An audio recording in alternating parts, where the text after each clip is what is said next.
A paz do Senhor, irmãos, é uma bênção podermos estar aqui neste 14 de junho de 2020, juntamente com todos os nossos amados irmãos, não é? Muito especialmente porque comemoramos hoje o Dia do Pastor, o Dia do Pastor que já, historicamente, dentro das nossas Assembleias de Deus, é sempre comemorado no segundo domingo do mês de junho, e este ano a data é exatamente o dia de hoje, dia 14 de junho de 2020. Então fica aqui o nosso abraço carinhoso, fraternal a todos os pastores, os nossos amigos, irmãos que estão envolvidos com a obra do Senhor, que têm dedicado as suas vidas para realizar a obra do Senhor. E neste momento nós queremos então prestar esta homenagem. E o texto bíblico que eu quero ler é o que está no livro de Jeremias, no capítulo de número 3, e o versículo 15, que inclusive é o texto bíblico que nós utilizamos para fazer uma homenagem nas nossas redes sociais. O texto diz assim: "E vos darei pastores segundo o meu coração, que vos apacentem com ciência e com inteligência." É Deus quem dá pastores para as igrejas, é Deus quem dá pastores para o seu rebanho. E eu louvo ao Senhor grandemente pela vida de cada um dos pastores, aqueles que já estão conosco aqui nessa transmissão, mas ainda aqueles que trabalham conosco, não é? Aqueles que são funcionários da escola, não é? Que trabalham com a gente aqui como funcionários do CETADB, e ainda aqueles que trabalham conosco através dos núcleos que estão instalados em toda a parte do Brasil, e não só no Brasil, como fora do Brasil também. Nós louvamos a Deus muito especialmente pela vida de cada um dos irmãos. E ainda não poderia deixar de mencionar o aniversário do pastor João Antônio de Souza Filho, que é um dos professores do CETADB, é autor de vários dos módulos do curso teológico, tanto básico como médio, ainda avançado. Também gravou aulas de diversas matérias. Hoje o pastor João Antônio está também completando idade, ano, mais uma primavera, digamos assim, não é? E aí, mais especialmente ainda, hoje é o dia do aniversário do meu filho. Em 1996, nasceu o Gustavo Felipe Ascioli Denobi, o meu primogênito. Hoje é aniversário dele, eu quero aproveitar aqui, já fiz isso pessoalmente, mas também através dessa transmissão, já que eles estão acompanhando lá de casa, não é? Deus abençoe, Gustavo, a sua vida. Deus abençoe tudo aquilo que você realizar no Senhor, porque certamente o Senhor está conosco para nos ajudar em tudo, né? Sem sombra de dúvida, a mão do Senhor está sobre as nossas vidas para nos ajudar. Pois bem, nós estamos, irmãos, eu já vou trazer o Ciro aqui para perto. Pronto. Nós estamos hoje fazendo o encerramento das nossas lives no que diz respeito ao tema da escatologia. Então, hoje será o último dia em que nós estaremos aqui respondendo as perguntas escatológicas nessas lives que temos feito desde o dia 20 de março, não é? Sempre aos domingos, 11 da manhã, e às quartas-feiras, a partir das 22 horas, é que temos feito esse trabalho. E hoje, então, nós estaremos encerrando. Eu quero deixar aqui já para o pastor Ciro esta sua palavra introdutória nesta manhã dominical, 14 de junho, dia do pastor. Deus abençoe você, meu pastor, toda a sua casa. Amém. Paz do Senhor, pastor Ercos. Feliz dia do pastor para o irmão também, para todos aí, para o nosso querido pastor Daniel Ascioli, em Apucarana, todos os pastores do nosso Brasil, pastor João Antônio, né, que está aniversariando. Com certeza. Parabéns também ao nosso Gustavo, né, o grande Gustavo, seu filhão. E quero aproveitar aqui também para parabenizar minha mamãe, que ontem completou 80 anos, sem nenhum cabelo branco e muito fiel a Deus, para a glória do Senhor. Amém. Glória a Deus. Pois bem, pastor, nós hoje temos aqui o tema para nós estarmos concluindo a respeito de escatologia, e a partir da próxima quarta-feira nós vamos conversar a respeito dos temas que são abordados nesse seu livro, Curso para a Formação de Jovens Pentecostais. Esse será o trabalho que nós faremos, então, a partir de quarta-feira, conversando a respeito dos assuntos que são abordados aqui neste livro, que é um curso que nós lançamos ainda em outubro do ano passado, voltado para o jovem pentecostal, para a juventude da nossa igreja, não é? Onde vamos tratar diversos assuntos. O jovem cristão e os seus relacionamentos, aí falando a respeito do interrelacionamento pessoal, a respeito de relacionamentos afetivos, namoro, noivado, casamento, relacionamento com os pais. Aí vamos tratar também a respeito da juventude cristã e a sexualidade. Aí nós vamos falar a respeito da banalização do sexo, pureza sexual, como evitar as práticas e pensamentos maus, como vencer as tentações.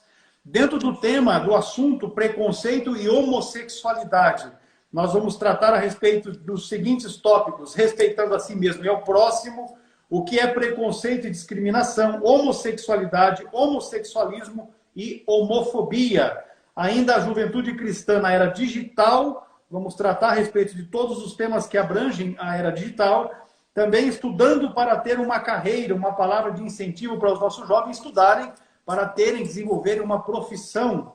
E também vamos falar a respeito da chamada ministerial, não é? Para os nossos jovens, porque ainda que o jovem tenha uma profissão, a chamada ministerial vai acontecer, e aí ele deve estar preparado para ambos. O jovem cristão e o seu comportamento na sociedade, nos grupos sociais e também no que diz respeito às leis. Ainda convivendo com a família, a importância da família, a obediência aos pais. Para que mentir para os pais? É a pergunta. E aí nós temos aqui o desdobramento do tema. Como entender os pais convivendo com toda a família. E aí, o capítulo 8 deste livro, ele trata como ser um cristão pentecostal. Então vai falar a respeito da vida de renúncia, andando na direção de Deus, estudando a Bíblia e a vida de oração, consagração da juventude. E ainda, por fim, o capítulo 10 vai falar a respeito das doutrinas pentecostais. Destacamos as principais: a nossa salvação em Cristo, eleição, predestinação e a segurança da salvação, o batismo no Espírito Santo, os dons espirituais, o fruto do Espírito e a nossa bem-aventurada esperança, que é o arrebatamento da igreja. São os temas que nós vamos desdobrar nas lives do CETAD Oficial a partir de quarta-feira próxima. Então eu já vou deixar aqui a palavra para o pastor Ciro, porque nós temos hoje aqui pelo menos 5 temas para serem abordados. Na divulgação que fizemos da live, nós passamos ali para os irmãos uma prévia: a interpretação do Apocalipse, o primeiro tópico; o segundo tópico, o arrebatamento da igreja; o terceiro tópico, julgamentos escatológicos; o quarto tópico, a grande tribulação; e, por fim, a eternidade. Então, retornando aqui ao primeiro tópico, que é a interpretação de Apocalipse, o nosso irmão Eudson de Oliveira, ele deixou a pergunta seguinte: o Senhor falou que tudo depois de Apocalipse 4 refere-se ao futuro. Como interpretar o capítulo 12? É a primeira pergunta que temos hoje do irmão Eudson de Oliveira. Amém. Olha, no capítulo 12 nós temos uma revelação parentética, né, como é chamada. Porque, como nós sabemos, Apocalipse está dividido em 3 partes. Jesus quem deu a divisão do livro de Apocalipse para João. Jesus disse a ele: escreve as coisas que viste, as que são, as que depois dessas hão de acontecer. As que depois destas hão de acontecer começam realmente no capítulo 4, vão até o capítulo 22. Só que entre esse capítulo e entre esses 2 capítulos, 4 e 22, nós temos algumas revelações parentéticas. O que são elas? São parênteses que se abrem na revelação quanto ao futuro. Então, em Apocalipse 12, nós vemos, na verdade, uma passagem especificamente sobre Israel, não é? Ali, Israel. Só que ali a palavra de Deus apresenta Israel com respeito ao passado e com respeito ao futuro. Ali, por isso que é parentético, porque não fala só do futuro, fala do passado também. Então ali 3 personagens se destacam. A mulher, que está vestida do sol, tem a lua sob seus pés e tem uma coroa com ali 12 estrelas, não é? E aquela mulher, ela está com ânsias para dar à luz um filho, ela está grávida. Então, o filho que vai nascer é outro personagem, o menino. E o terceiro personagem é o dragão, que quer, na verdade, tragar o filho, matar o filho daquela mulher assim que ele nasça, né? Essa mulher, sem dúvida nenhuma, é Israel, pela descrição simbólica, só pode ser Israel, né? Aquilo ali faz uma referência, inclusive, ao sonho que José teve, quando ele sonhou e viu ali o sol, a lua e 12 estrelas, que é uma alusão nítida às 12 tribos de Israel. Então aquela mulher, ela é Israel, sem dúvida nenhuma, porque inclusive ela dá luz ao menino, que é Jesus também, sem dúvida, porque a Bíblia no texto mostra que ele vai reger as nações com vara de ferro. Quem vai reger as nações com vara de ferro é claro que é Jesus. E aí o dragão, a Bíblia diz claramente também no texto que é o diabo, a antiga serpente. Então o diabo, ao longo dos séculos, ele vem se levantando contra Israel, mas porque ele queria impedir que Jesus realizasse a sua obra. Como ele não pôde fazer isso, porque a Bíblia diz que o menino nasce, e assim que ele nasce, ele é arrebatado, ele é levado para Deus. E é interessante que, a partir desse ponto, a Bíblia já começa a mostrar Israel no deserto, sendo protegido por Deus durante 1260 dias, ou 3 anos e meio, na verdade, que é a segunda metade da grande tribulação. Por que já dá um salto a partir do arrebatamento do menino para a grande tribulação? Porque é uma referência a Israel, e a igreja não tem nada a ver com grande tribulação, a igreja não passa pela grande tribulação. Então, o parêntese em que nós estamos, o chamado período dos gentios, não é abordado nessa revelação parentética. Assim que o menino é tirado, ou seja, o menino ali é uma referência a Jesus, claro que diz que o menino nasce e já é arrebatado, mas ali está implícito que o menino nasceu, viveu, morreu, ressuscitou e foi assunto aos céus, que é Jesus. Assim que o menino é tirado, assim que Jesus volta para o Pai, a mulher recebe asas de águia e é levada para o deserto, onde será sustentada por 1260 dias, 3 anos e meio. Aí é uma referência ao remanescente de Israel que vai sobreviver até o fim da grande tribulação, e o diabo não vai poder fazer nada contra esse remanescente, né? E ali tem várias figuras proféticas que não dá tempo de explicar aqui nessa rápida pergunta. Mas o dragão é o diabo, você pode ver que ali se apresentam 2 quedas do diabo, né? A primeira queda dele, quando ele arrasta a terça parte dos anjos, a terça parte das estrelas, diz a Bíblia, né? Foi a sua primeira rebelião ali contra Deus e tal, e ali ele foi precipitado, e depois tem uma segunda precipitação, que já é por ocasião da grande tribulação, quando Miguel, que é sempre apresentado como protetor de Israel, o arcanjo Miguel, ele lança ele lança o diabo na terra, né? O diabo é lançado na terra e diz, olha, a Bíblia diz que ele vai agir com muita violência, com muita fúria, porque lhe resta pouco tempo. Ou seja, é o período final da grande tribulação, em que o diabo vai ter permissão de Deus para agir ainda de uma maneira mais intensa na terra contra aqueles que estiverem aqui. Mas Israel será protegido, ali já é o momento próximo da vinda de Jesus. Então, respondendo resumidamente, em Apocalipse 12 temos uma revelação parentética, a mulher é Israel, porque ela dá luz ao menino, que é Jesus. Veja, alguém diz que essa mulher é a igreja, não pode ser, porque o menino sai da mulher. Então, Jesus disse, estabelecerei a minha igreja, é a igreja que sai de Jesus. Então, Jesus não pode sair da igreja, porque a igreja, por assim dizer, ela saiu de Jesus. Foi Jesus que estabeleceu a igreja. E pela representação simbólica ali, né, 12 estrelas e tal, o sol que fala da glória de Deus sobre Israel, é uma referência clara a Israel. E o dragão, sem dúvida nenhuma, o próprio texto diz que é o diabo.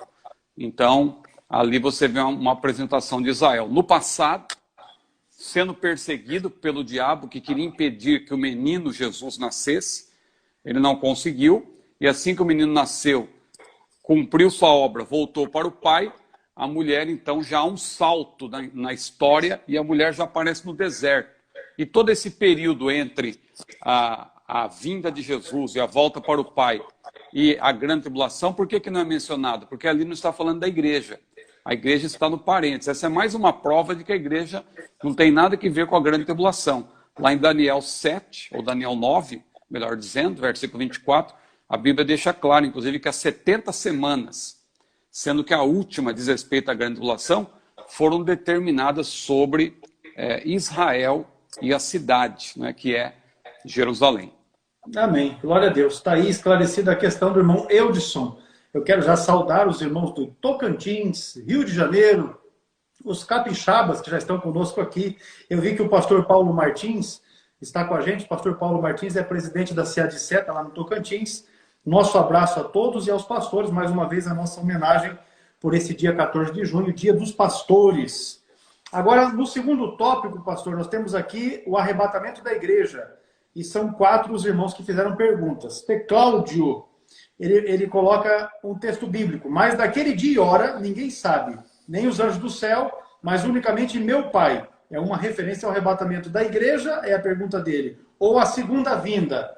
E ele diz, Mateus 24, 37, complementa o versículo anterior falando da vinda do Filho do Homem. Se esta vinda for o arrebatamento, então a segunda vinda será, na verdade, uma terceira vinda? Bom, primeiro, tudo que está entre Mateus 24 e 36 e Mateus 25 e 13 diz respeito à iminência e à vigilância, que são aspectos relacionados com o arrebatamento. Disso não tem dúvida. Não é? Então é importante observar que o sermão que Jesus explicou ali e tal, ele tem um parêntese que foi ocasionado por causa da pergunta dos discípulos. Então, nesse parênteses, ele fala de vários pormenores para Israel, a grande tribulação e tal, a vinda de Jesus em poder e grande glória no fim da grande tribulação. Aí ele fecha o parênteses. Quando ele vai para o versículo 36 aí, que o irmão citou, Mateus 24, 36, ele já começa a falar da iminência que está ligada ao arrebatamento. Então, sem dúvida, esse versículo fala assim do arrebatamento. E o 37 está ligado a esse 36 e vinda ali é uma alusão ao arrebatamento. Mas aí ele pergunta, então temos 3 vindas? Não. Por que não temos 3 vindas? Porque o termo segunda vinda, ele é amplo e abarca vários eventos. Não é? O arrebatamento é o evento desencadeador. Para a igreja, claro, a vinda de Jesus é o arrebatamento. A igreja está esperando o quê? Está esperando a vinda de Jesus. O que é a vinda de Jesus para a igreja? O arrebatamento. Só que a vinda de Jesus, no sentido amplo, a segunda vinda, ela abarca o arrebatamento, o tribunal de Cristo logo em seguida, as bodas do Cordeiro no céu e a manifestação de Jesus em poder e grande glória já no fim da grande tribulação. Então não se deve confundir aí, me parece que na pergunta o irmão está confundindo isso, ele está confundindo segunda vinda com manifestação de Jesus em poder e grande glória. Segunda vinda, escatologicamente falando, não é uma alusão à manifestação do Senhor. A segunda vinda contempla a manifestação do Senhor, mas não é propriamente apenas a manifestação do Senhor. Segunda vinda abrange arrebatamento, que é o evento desencadeador, e culmina com a manifestação do Senhor, que, claro, vai ter outros desdobramentos também, julgamentos e tal, o fim do império do anticristo, o estabelecimento do milênio e assim por diante, que nós explicamos aí ao longo de várias quartas-feiras e tal. O irmão pode se informar melhor lá no nosso canal CETADB Oficial, no YouTube, porque lá tem o desdobramento de tudo isso aí. De fato. Inclusive a pergunta que o Davidson fez, ela também contempla essa questão, porque ela diz assim, o arrebatamento acontecerá antes da manifestação do anticristo? Também já ficou claro nas nossas explicações aqui, nós retomamos, foi uma pergunta recorrente, né? E o texto principal para responder essa pergunta é 2 Tessalonicenses 2, porque ali você vê claramente que Paulo menciona a vinda de Jesus como arrebatamento, a vinda de Jesus e nossa reunião com ele. Então, a reunião com ele será logo depois do arrebatamento. A igreja arrebatada se reúne com ele no céu, e aí ele diz para os crentes tessalônicos, olha, O dia do Senhor, ele virá depois que vem a apostasia e o homem do pecado. Só que o dia do Senhor não deve ser confundido com o arrebatamento. Dia do Senhor, ali é uma alusão a juízos de Deus, especialmente durante a grande tribulação. Então o arrebatamento acontecerá, sim, antes da manifestação do anticristo. O que não acontecerá antes da manifestação do anticristo é o dia do Senhor. Não confunda o dia do Senhor com o arrebatamento da igreja. O arrebatamento da igreja tira a igreja, livra a igreja do dia do Senhor, não é? Porque o dia do Senhor será de juízo sobre a terra e tal. É isso aí, é a ênfase ao dia do Senhor. Os crentes estavam achando que iam passar por esse dia, por essa provação, porque tinha enganadores naquela época, inclusive se passando por Paulo. Por isso que Paulo fez questão de escrever. Inclusive ele assina essa carta e diz, olha, eu estou escrevendo aqui com meu próprio punho, para vocês saberem que sou eu. Porque tinha gente se passando por Paulo e dizendo que Jesus já tinha vindo, a igreja tinha sido arrebatada e os crentes de Tessalônica tinham ficado para o dia do Senhor. Então, o arrebatamento acontecerá antes da manifestação do anticristo. Amém. Ficou esclarecido também. O Lourenço Copete, ele perguntou qual o lapso de tempo entre o arrebatamento e o pacto de 7 anos do anticristo. Olha, essa pergunta não dá para responder assim e ser preciso, porque veja bem, o plano escatológico de Deus é como se fosse um grande quebra-cabeça, vamos dizer assim, com milhões de peças. O que Deus fez? Deus fez um recorte desse quebra-cabeça, né? O quebra-cabeça é enorme, só que Deus fez um recorte, né? E pegou esse recorte e deu para nós na sua palavra. Tá aí, ó. Isso aqui é para vocês. Então o nosso quebra-cabeça, ele é só essa parte aqui, ó. O grande quebra-cabeça não está conosco. Nós temos só isso aqui, né? Então nós, com a palavra de Deus, nós conseguimos encaixar as peças, estudando a Bíblia, e entender o que está aqui. Agora, tem muita coisa que não foi revelada para nós. Então o irmão quer saber o lapso de tempo entre a... Isso aí não dá para saber o lapso de tempo. Agora, dá para saber o quê? Jesus falou, não vos pertence saber o tempo nem as estações, ou seja, nem o Cronos nem o Kairos, porque está tudo determinado por Deus, pertence a Deus. Não é? O que nós sabemos, então, biblicamente? Nós sabemos que os 7 anos tribulacionais ocorrerão logo após o arrebatamento da igreja. Isso aí a gente sabe, não é? Jesus vem buscar a sua igreja e logo em seguida começa a grande tribulação, esse período de 7 anos, na verdade, o período tribulacional. Agora, a pergunta do irmão, o lapso de tempo entre o arrebatamento e o pacto de 7 anos do anticristo, aí já é muito detalhamento que a gente não tem realmente. É um instante tão rápido que não tem como definir. A gente não tem como definir o momento, o dia. Me parece que ele está querendo saber o dia, o mês, o ano. Não tem como você saber, não é? A ideia que eu fiquei, pastor Ciro, é que ele queria saber assim, vai ser um dia depois, 3 dias depois, uma semana depois do arrebatamento e tal, e de fato isso não tem como prever. Vai ser logo depois. Agora não dá para saber se é um dia, uma semana, mas vai ser logo depois, porque vai ser 7 anos, né? Então ele vai fazer, no início da semana, ele vai fazer a semana de Daniel, que são 7 anos, ele vai fazer esse acordo com muitos, né? Com muitos, inclusive com Israel, né? Agora, saber o lapso de tempo não tem como. É mais complicado, de fato. Pois bem, o Wellington Silva, ele pede aqui uma explicação a respeito da ressurreição que ocorreu após a morte de Cristo, quando a Bíblia diz que muitos foram vistos na Cidade Santa. Esse é outro caso que nem Paulo, que recebeu a revelação diretamente de Jesus, explicou, né? Então não sou eu que vou explicar.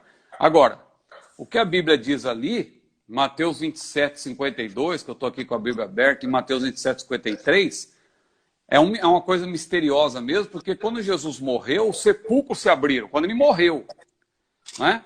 E muitos corpos de santos foram ressuscitados, só que eles não saíram dos sepulcros, a não ser quando Jesus ressuscitou. Então é algo misterioso, porque eu acredito, inclusive, que eles não saíram dos sepulcros para que Jesus fosse, de fato, as primícias. Porque a Bíblia é clara, a Bíblia não tem contradição, né? Eles não teriam como ressuscitar antes de Cristo, porque a Bíblia diz claramente, em 1 Coríntios 15, 22, Cristo as primícias. depois os que são de Cristo na sua vida. Agora, o mistério fica da seguinte forma: esses irmãos que ressuscitaram, de fato eles ressuscitaram para voltar a morrer, ou eles ressuscitaram já como parte da primeira ressurreição, né? Formando parte com Cristo, Cristo as primícias, ou seja, Cristo e aqueles que ressuscitaram com ele fariam parte das primícias, só que ele foi o primeiro. É bom dizer isso, porque o texto diz que quando Jesus morreu, os sepulcros se abriram e muitos corpos foram ressuscitados. Só que eles só saíram dos sepulcros depois da ressurreição de Jesus, né?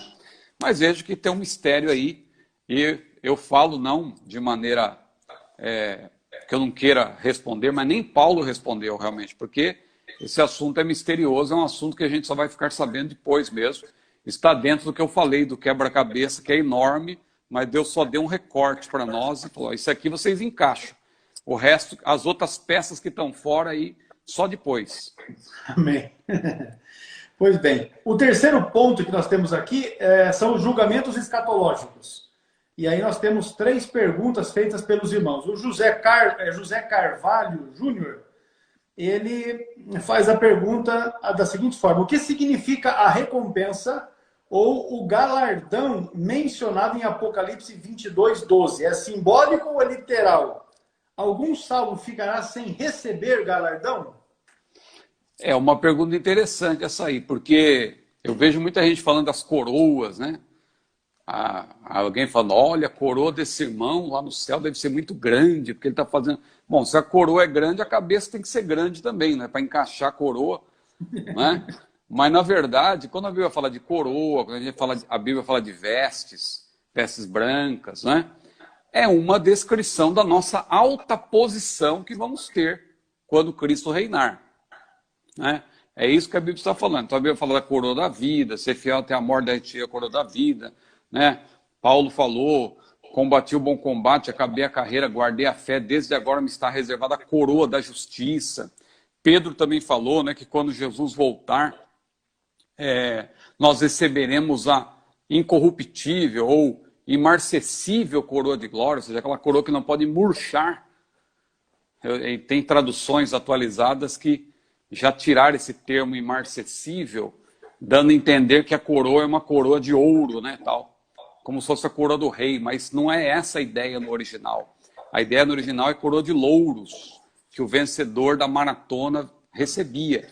Por isso que Pedro falou que é uma coroa que não pode murchar, porque aquela coroa de louro murchava. A nossa coroa não, a nossa coroa é uma coroa imarcessível, não pode murchar, é uma coroa de galardão. Agora, o irmão pergunta se algum salvo ficará sem o galardão.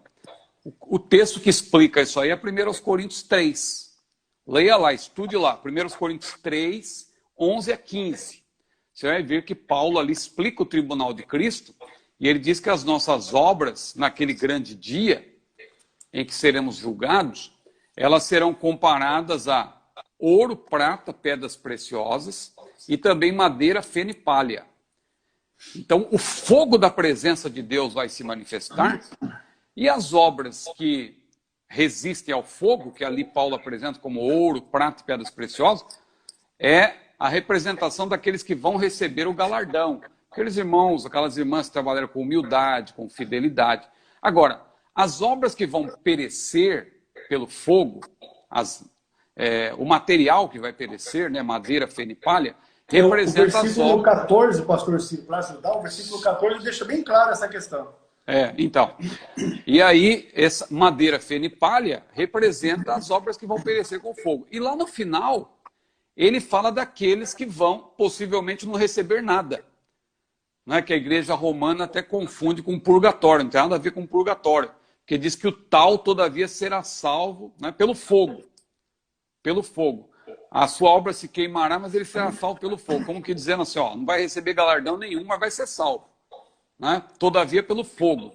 Por quê? Porque a salvação é pela graça. A salvação é pela graça. A pessoa não perde a salvação por qualquer motivo. É importante dizer isso. Hoje em dia tem muita gente pensando que Deus, ele tem um livro diante de si, e aí a pessoa comete um pecado, Deus risca a pessoa do livro. Aí a pessoa pede perdão, Deus escreve de novo o livro. Não, não é assim. Não é? Existe a segurança da nossa salvação. A pessoa pode perder a salvação? A pessoa perde a salvação se ela permanecer no pecado, né? Se ela desprezar a sua salvação, assim como Esaú desprezou a sua primogenitura. Ele diz, para que me serve essa primogenitura? Eu estou com fome, eu quero comer. Então ele desprezou. Se a pessoa desprezar a sua salvação e viver na prática do pecado, ela perde a salvação. Agora, a pessoa não vai perder a salvação porque está dirigindo o seu veículo e alguém fala uma palavra no trânsito, a pessoa revida, na hora está nervosa e tal, aí Jesus volta naquela hora, ou a pessoa morre e ela vai para o inferno. Não, ela vai ser condenada. Não, a salvação é, antes de tudo, pela graça. Pela graça sois salvos, diz a Bíblia, né? Então, é essa ideia também, quando Paulo disse que o tal será salvo, todavia pelo fogo. Tem pessoa realmente que foi salva, mas não faz caso nenhum da obra do Senhor, não trabalha com fidelidade, né? Faz apenas para aparecer e não glorifica a Deus. Essa pessoa pode realmente não receber galardão nenhum, mas vai ser salva porque a salvação é pela graça. Então, é esse texto aqui que é importante estudar, né? 1 Coríntios 3, 11 a 15, eu acho que explica bem essa questão do galardão. Amém. Tá claro. A pergunta também a respeito dos julgamentos escatológicos, do Bruno Santos, ela diz assim, Paulo disse aos coríntios que eles julgariam os anjos. Como se explica isso? Porque os coríntios, eles estavam discutindo ali questões mínimas, né? E querendo levar para a justiça dos homens e tal. Aí Paulo falou assim, olha, vocês têm que resolver esses problemas aí. Vocês estão, olha como vocês estão pensando pequeno, a cabeça de vocês é pequena, a mente de vocês estão pensando de maneira muito restrita. Nós vamos julgar os anjos. Deus nos deu um privilégio tão grande que a igreja será arrebatada, a igreja vai estar na glória, e quando Jesus voltar, nós vamos reinar com ele. E lá no fim do milênio, antes do juízo final, quando houver a última revolta de Satanás, Deus então vai julgar os anjos caídos, e vai julgar o próprio Satanás antes do juízo final. E nós, naquela ocasião, vamos estar assentados em tronos com ele, nós vamos julgar juntamente com o Senhor. Vocês vão julgar os anjos, estão preocupados com essas questiúnculas aí? Resolva esses problemas aí, irmãos, entre vocês. Não precisa levar para a justiça dos homens. Então a ideia é essa, que a igreja, claro, ela tem o alto privilégio de que ela vai julgar os anjos, porque a partir do arrebatamento da igreja, a igreja vai estar com o Senhor, e Jesus disse, aquele que vencer se assentará comigo no meu trono. Quando diz lá em Apocalipse 20, por exemplo, que João viu os tronos, né? Viu aqueles que foram degolados, os mártires da grande tribulação, mas viu também aqueles que estavam assentados para julgar. Ali ele viu a igreja que vai estar assentada com Cristo. Então a igreja vai reinar com Cristo, vai julgar juntamente com Cristo também. Então é nesse sentido que Paulo diz que nós vamos julgar os anjos, mas ele estava, na verdade, chamando a atenção dos coríntios, mas dizendo, olha, vocês estão discutindo aí questões secundárias, desnecessárias, né? Desnecessárias, vocês estão aí se engalfinhando por causa disso e querendo levar para a justiça. Olha, nós vamos julgar os anjos, olha a relevância, né? E vocês estão perdendo tempo aí com coisas irrelevantes. Amém. Seguindo nessa ideia, pastor, do juízo, com relação ao juízo final, no dia do juízo final, ou no julgamento do juízo final, haverá salvação? É a pergunta do William Barbosa. Olha, o juízo final, o trono branco, não é um julgamento para saber se alguém tem a oportunidade de salvação ou de perdição. Não, ali naquela ocasião, a igreja salva, com a grande congregação de Deus, já vai estar toda reunida e não haverá mais possibilidade nenhuma de alguém perder a salvação ou comparecer ali para receber uma sentença. Até porque, no que tange a salvação, Jesus foi claro, João 5:24. Aquele que ouve as minhas palavras e crê naquele que me enviou, tem a vida eterna e não entrará em condenação, ou não entrará em juízo. Eu gosto até do termo juízo, porque no grego, inclusive, é um termo forense, diz respeito a um tribunal. Em outras palavras, Jesus está querendo dizer, olha, aquele que ouve as minhas palavras e crê naquele que me enviou, nunca mais comparecerá diante do justo juiz para ser julgado quanto a pecado, se vai ser salvo ou não. Já está salvo. Não tem mais que participar de juízo. O juízo final, a descrição é clara lá em Apocalipse 20, que é um juízo final para os ímpios. O mar dará aos seus mortos, e os mortos virão de toda parte. O Hades dará aos seus mortos, né? O Hades. Veja que não fala nada do paraíso, onde estão os salvos. Fala só do Hades, né? O inferno, né? Ali é chamado de inferno, mas é o Hades. Não é o inferno final, o lago de fogo. Por isso que depois a Bíblia diz que o Hades será lançado no lago de fogo. Porque é o espírito e a alma dos perdidos que vai se unir ao corpo, né? Que é representado pelo termo morte. Porque quem morre, literalmente, na separação, é o corpo, né? O corpo que vai para a sepultura.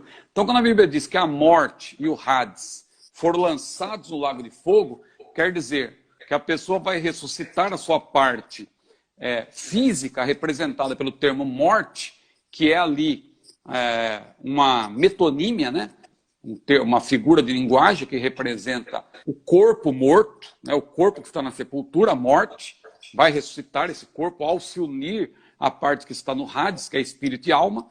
Essas duas partes vão ser reconstituídas, não glorificadas, porque no caso dos ímpios não vai haver glorificação. Eles vão ser reconstituídos, vão se apresentar diante do justo juiz, e o justo juiz, então, a Bíblia diz que os livros se abrirão. Isso diz respeito à onisciência de Deus. Deus sabe tudo o que acontece, ninguém fica livre do julgamento, não adianta querer se justificar, porque Deus sabe todas as coisas, e vai se abrir, inclusive, o livro da vida. E aquele cujo nome não estiver no livro da vida, que são todos os ímpios, no caso, é só para confirmar, eles vão ser lançados no lago de fogo, o que é a segunda morte. Mas para a igreja isso não tem mais nada, não importa mais nada, porque a Bíblia diz que a igreja já está salva, os salvos, né, em Cristo, eles já não participarão de juízo. Isso é apenas para os ímpios, que aliás também, se permanecerem nos seus pecados, conforme João 12:48, também já estão condenados por antecipação. O juízo final vai ser só a confirmação da sua condenação. Claro que enquanto estiverem vivos, têm oportunidade de se arrepender, mas se morrerem condenados, né, já estão condenados, não tem mais possibilidade nenhuma de ser salvos depois da morte. Depois da morte, diz Hebreus, segue-se o juízo. Amém. Pois bem, pastor, aqui nós vencemos o terceiro tópico, julgamentos escatológicos, e no quarto tópico nós temos a grande tribulação. A irmã Lucélia Duarte, que eu vi que ela já entrou aí também, ela está perguntando assim, o anticristo poderá ser um sistema? Bom, eu creio que a irmã Lucélia, que inclusive acompanhou a nossa live anterior, ela já está inteirada, mas só para esclarecer, o anticristo será uma pessoa, a Bíblia deixa claro, né? O homem do pecado, né? Filho da perdição. Então, João também disse, assim como vem o anticristo, muito se tem feito anticristos. Né? Então ele se referia claramente a pessoas que se tem feito anticristo, porque o anticristo também será uma pessoa. Claro que ele vai estar por trás de um sistema, né? O sistema anticristão, o sistema da besta, mas ele em si será uma pessoa, como está claro lá em 2 Tessalonicenses 2, 1 João 2:18, e assim por diante. Ok. Esse anticristo, ele reinará após o arrebatamento durante a grande tribulação? É a pergunta do Tiago Almeida. Sim, a Bíblia tem a profecia de reinar, né? Mas, na verdade, é a linguagem ali, utilizando símbolos da Bíblia, porque, na verdade, o anticristo ele vai governar e vai imperar, ele vai ser um imperador. Né? Há uma diferença, claro, entre o imperador e o que reina. Que Jesus vai reinar, o reino milenial de Cristo, que é o reino, claro, Jesus, inclusive, ele vai continuar. O reino não é imposto, não é? Jesus não vai dizer, olha, agora todos vocês vão ter que me adorar, porque quem não me adorar vai morrer. Não. O livre-arbítrio vai prevalecer no reino milenial. Tanto que no final o diabo vai enganar muita gente. Agora o anticristo ele vai se impor, ele vai governar no primeiro momento. Claro, ele vai chegar como um líder, pacificador, mas depois ele vai se estabelecer por meio da força. Tanto que o falso profeta vai marcar, né? Vai haver uma marca daqueles que são adoradores da besta. Porque quem não quiser aceitar a marca vai morrer. Então, E somente aqueles que tiverem a marca vão poder comprar e vender. Então o anticristo ele vai imperar, sim, depois do arrebatamento. Já ficou claro também em outras respostas que demos, que ele só vai se manifestar, e o texto mais claro quanto a isso é segundo aos Tessalonicenses 2 também, que diz que há um que o detém, há um, até que do meio seja tirado. Esse um, já dissemos, só tem duas alternativas, ou as duas juntas. Eu penso, mas são as duas juntas. A igreja, que é o povo de Deus, vai ser tirada da terra, né? O povo de Deus, que é sal da terra, luz do mundo, coluna e firmeza da verdade. Quando a igreja for tirada, esse mundo vai desabar, esse mundo vai se tornar em trevas. Esse mundo vai perder, hoje, o que a igreja, enquanto está na terra, o mundo é preservado, porque ela é o sal. Então, quando a igreja for tirada, e com ela, não é que o Espírito Santo sai, porque ele é onipresente, mas ele tira o poder que restringe o mal. Então ele tira esse poder que restringe o mal para que o anticristo possa imperar. Então, de fato, a Bíblia deixa claro, né? E tem também as características do anticristo que eu não vou mencionar para ganhar tempo. Mas vamos adiante. O falso profeta, é a pergunta do Tiago Alves. Pode vir do Vaticano? Aí ele pergunta, no milênio, o leão vai voltar a comer palha? Duas perguntas.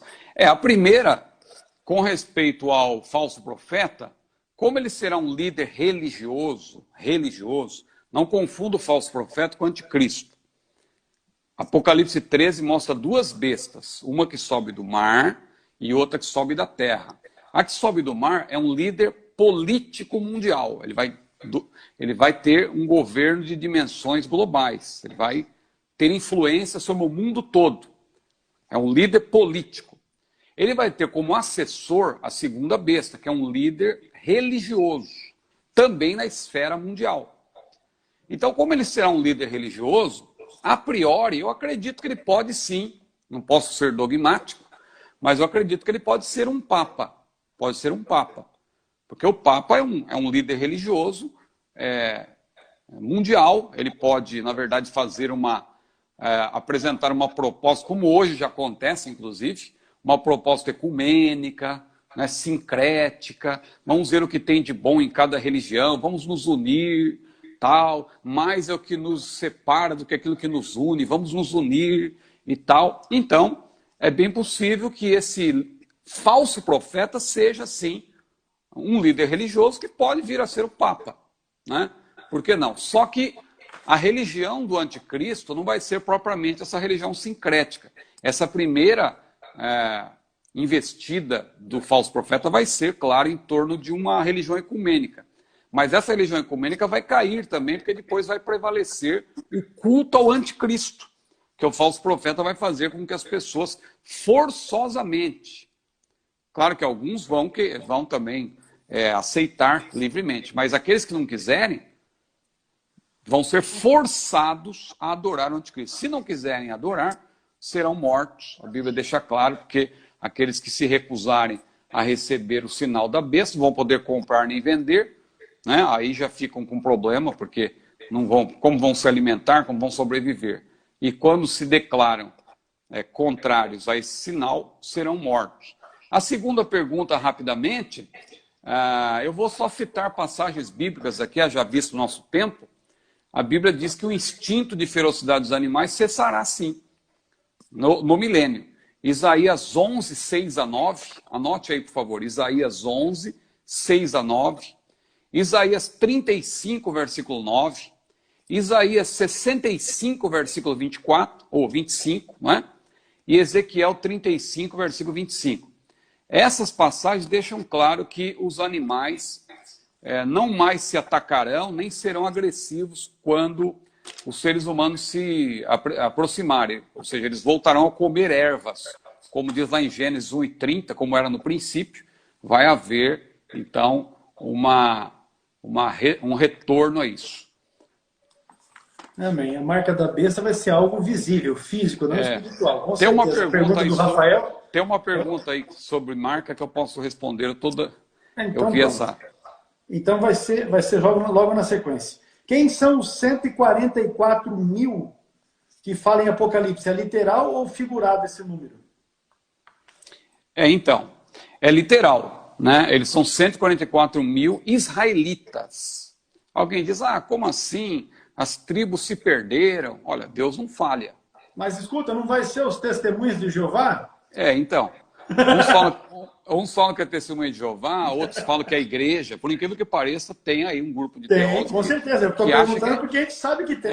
Que acha que é a igreja, né? Sendo que a Bíblia deixa claro lá em Apocalipse 14 que tanto os 144 mil como os anciãos, os 24 anciãos, vão estar no céu e vão ser grupos distintos. Porque os 24 anciãos nós já vimos que é uma alusão à igreja, de fato, né?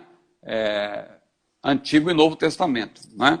A igreja de todas as épocas. E os 144 mil é um grupo novo. Por quê? Eles vão ser martirizados na grande tribulação, vão ser mortos também, assim como as duas testemunhas.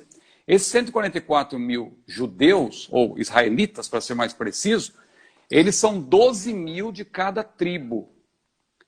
Alguém diz, não, mas essas tribos se perderam, não existem mais. Existem sim, não dá tempo de apresentar aqui pormenores. A Bíblia tem várias referências, tem estudos. Aquele teólogo Dave Hunt é o teólogo que mais fala sobre isso. Se você ler, procure lá. Se você colocar na internet Dave Hunt e tal, sobre os 144 mil, você vai ver que tem livros dele explicando, inclusive, e mostrando que existem sim, estão preservados, existem pessoas ligadas a cada uma das tribos de Israel. Não se esqueça que Elias pensava que não tinha mais profeta nenhum, e Deus falou, olha Elias, tem 7 mil que não se dobraram diante de Baal. Então Deus vai reunir esses 144 mil israelitas, e eles vão ser selados. Aí chegamos no ponto do selo, que eu vou aproveitar para responder. Não vá confundir, irmão, por favor, o selo dos 144 mil com o selo, a marca da besta, né? A marca da besta, de fato, é uma marca que a pessoa vai receber para comprar e vender. É uma marca, ela vai ter que ser marcada literalmente para que ela possa comprar e vender. Né? É algo que a pessoa vai receber para que ela possa comprar e vender. O caso desses 144 mil, que eles são selados, é um selo espiritual. Assim como hoje, a igreja não é selada hoje? A Bíblia diz lá em Efésios 1 e 14, 13 e 14, fostes selados, né? O selo do Espírito. Deus conhece os que são seus. Então é esse o sentido ali. Quando diz que esses 144 mil serão selados, é que eles vão ter uma marca que Deus coloca neles, para que eles, inclusive, sejam preservados dos juízos de Deus por ocasião da grande tribulação. Porque Deus vai derramar juízo sobre a terra, juízo e mais juízo, só que esses 144 mil, como servos de Deus, como pregadores, eles vão ficar vivos até certo ponto. Vai chegar um momento que Deus vai permitir também a morte deles. Quando entrar lá para a segunda metade da grande tribulação, do período tribulacional, as duas testemunhas também vão ser mortas e vão ressuscitar. E está implícito, a Bíblia não diz explicitamente, mas está implícito. Quando você lê a apresentação dos 144 mil em Apocalipse 7, e depois no capítulo 14, você vê eles lá na presença de Deus, junto com os 24 anciãos e os 4 seres viventes no céu, né, no Monte Sião, ali, é uma alusão ao céu, junto com o Cordeiro, está claro que eles já vão estar no céu ainda durante a grande tribulação. Então eles vão morrer, vão ser mortos. Vai chegar um momento que Deus vai permitir que eles sejam mortos e vão ressuscitar e vão, claro, estar na presença do Senhor. Amém. Tá esclarecido. O Flávio Ferreira fez uma pergunta na mesma linha dos 144 mil. Eles falam, 144 mil é um número simbólico ou literal? Está explicado, é literal. A profecia se refere a judeus ou a pessoas da era da igreja? Já está respondido, refere-se a judeus. Quanto ao anticristo, os judeus acreditariam no Messias não judeu? É interessante que Jesus, lá em João 5,43, ele disse assim, eu vim em meu nome, eu vim em nome de meu Pai e vós não me recebeis. Se outro vier em seu próprio nome, declaro-vos que o recebereis. E é interessante que Jesus veio como judeu e foi rejeitado. A Bíblia diz, ele veio para o que nasceu e os seus não o receberam. Então, quer dizer, Jesus que veio como Messias judeu foi rejeitado pelos israelitas. O que vai acontecer? Né? Outro que vier, não estou sendo dogmático, mas eu acredito que não será um judeu, será realmente alguém que vai ser levantado dentre as nações e eles vai enganar os judeus. Ele vai ter essa capacidade. Né? Então, não é porque ele não é judeu que ele não vai poder enganar. Ele vai fazer um pacto com muitos. Então, ele vai ser um líder mundial, né? Ele vai ter essa capacidade de argumentar, de convencer, e ele vai conseguir fazer um pacto com muitos, inclusive com Israel. Amém. Partindo para o quinto tópico, que o assunto é eternidade, o Paulo Mendes fez a seguinte pergunta: quando Deus fizer os novos céus e nova terra, após o milênio, o que acontecerá com os salvos vivos na terra? Serão arrebatados? Os salvos naquela ocasião já terão sido transformados, né? Porque antes do trono branco, todos os salvos já estarão transformados, reunidos e participando do juízo final, não na qualidade de réus, mas já na presença de Deus, como salvos, transformados e tal. Então, biblicamente falando, né, quando Deus fizer novos céus e nova terra, a Bíblia diz lá em 1 Coríntios que a carne e o sangue não podem herdar o reino de Deus.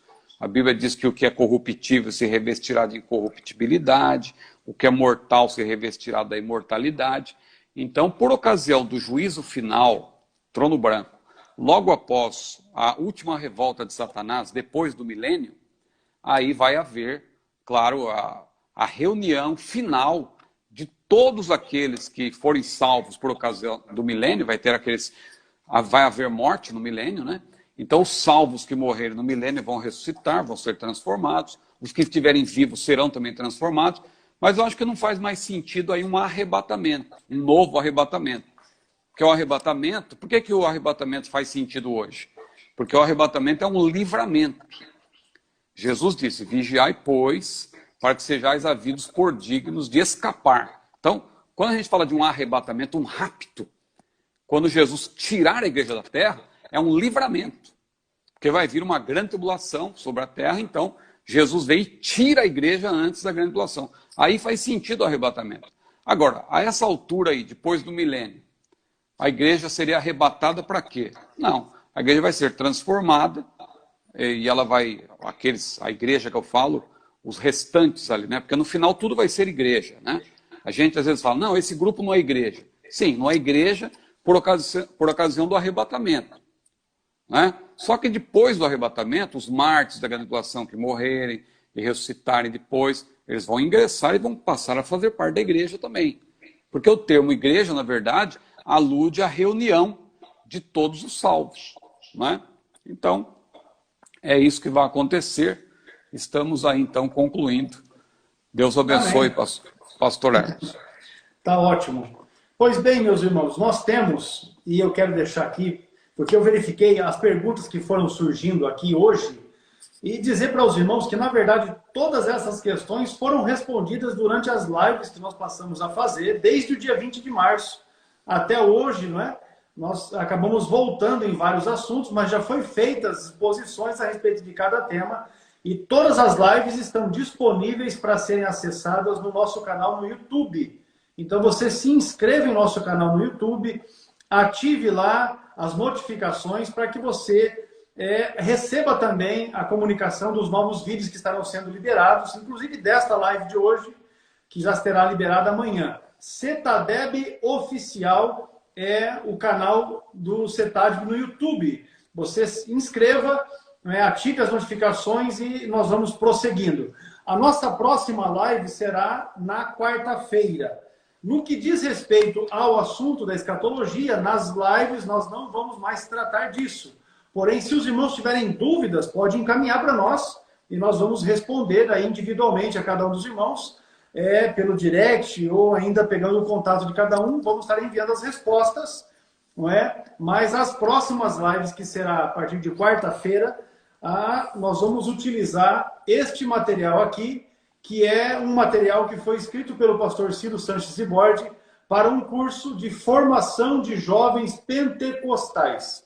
Este material nós lançamos ele em outubro do ano passado e nós vamos passar a fazer uma apresentação mais ampla do conteúdo deste curso a partir da próxima live, quarta-feira, às 22 horas. Então, você é o nosso convidado e eu vou pedir que especialmente você esteja compartilhando isso com os pastores, com os líderes das igrejas e também com os jovens, porque nós vamos, este material ele será disponibilizado para que os pastores reúnam com a sua juventude, com a mocidade da sua igreja e passem então a ensinar a respeito dos tópicos que estão aqui. Na divulgação que faremos já a partir da segunda-feira, nós vamos apresentar para os irmãos alguns assuntos que nós estaremos abordando já na quarta-feira, na nossa primeira live, já que este livro ele é um manual para ensino, capacitação, treinamento e orientação quanto ao estabelecimento de prioridades para a vida do jovem pentecostal. E nós acreditamos que o pastor Ciro Zibordi, que foi quem escreveu o livro, que foi quem também gravou as aulas a respeito destas matérias, desses temas, desses assuntos que aqui estão propostos, não é? Você certamente terá condições de ser edificado e também de qualificar e preparar a juventude da sua igreja para que também esteja aprendendo temas relevantes para a sua vida. Nós tivemos a ideia de lançarmos esse curso já em meados do ano passado, quando nós percebemos que uma quantidade expressiva de jovens buscaram no suicídio a forma de resolver os seus problemas, dilemas pessoais. Numa viagem, conversei com o pastor Ciro, e então, daquela conversa inicial, surgiu este módulo que nós estamos aqui mostrando também aos irmãos, e que voltaremos a tratar dele a partir da próxima quarta-feira. Pastor Ciro, com as suas considerações finais a respeito do tema da escatologia e já alguma palavra introdutória a respeito do curso para a formação do jovem pentecostal. Amém. Só quero agradecer. O irmão Diego que está perguntando aí sobre a parábola das 10 virgens, tem uma live só sobre isso aí, meu irmão. Procura lá no YouTube, que o irmão vai entender esse versículo 6 aí que o irmão está perguntando. Tá tudo lá. Agora não dá tempo mais, que a gente já está em cima da hora aqui. Mas, irmão, veja lá. Eu tenho um pequeno vídeo também que eu fiz sobre isso aí, que o irmão encontra no meu canal. Mas vai na live que é melhor, porque lá tem o estudo completo. Aliás, é bom o irmão entender Mateus 24 e 25, na sua amplitude, o que Jesus quis ensinar ali. Tá certo? Então, meu agradecimento e estamos juntos. Quarta-feira vamos dar sequência aí à obra do Senhor. Amém. Meus irmãos, mais uma vez nós queremos aqui aproveitar os pastores que estão conosco, parabenizá-los pelo Dia do Pastor. 14 de junho é o segundo domingo deste ano, 2020, que é quando nós comemoramos o Dia do Pastor, queremos felicitar cada um. Muito especialmente aqueles que têm dedicado a sua vida, a sua saúde. Não é? Nós conhecemos muitos pastores que gastaram a sua saúde para realizar a obra do Senhor, nas cidades onde estavam, ainda como missionários, fazendo implantação de igrejas. Enfim, quantos são os relatos de irmãos que dedicaram a sua vida, a sua carreira, o seu ministério para o ofício, para a obra pastoral. A vocês, a nossa homenagem. Deus abençoe a vida de cada um dos nossos amados irmãos. O pastor Ciro, que trabalha com a gente, o pastor João Antônio, que é lá de Porto Alegre, no Rio Grande do Sul, que hoje, inclusive, está completando também aniversário. Deus abençoe. O pastor João já está com 70 e poucos anos, né? 70 e poucos. Deixa para lá a quantidade de poucos. Mas os nossos parabéns também ao pastor João. Também eu quero mencionar o pastor Fernando, que trabalha com a gente aqui, que é pastor da igreja. O pastor Daniel Ascioli, que é meu sogro, é o nosso pastor na igreja aqui em Apucarana. Deus abençoe vocês, em nome de Jesus. Pastor Ciro, uma oração para encerrar. Quarta-feira nós retornamos. Nosso Deus, nosso Pai, te agradecemos, Senhor, por todas as bênçãos, te louvamos porque o Senhor tem estado conosco. Te louvamos, ó Pai, por esse período aqui que temos estudado sobre escatologia. Ó Pai, essa manhã também, por estarmos aqui, te louvamos pela vida do pastor Hércules, pelo nosso CETAD, por todos os pastores. Abençoa todos, em nome de Jesus.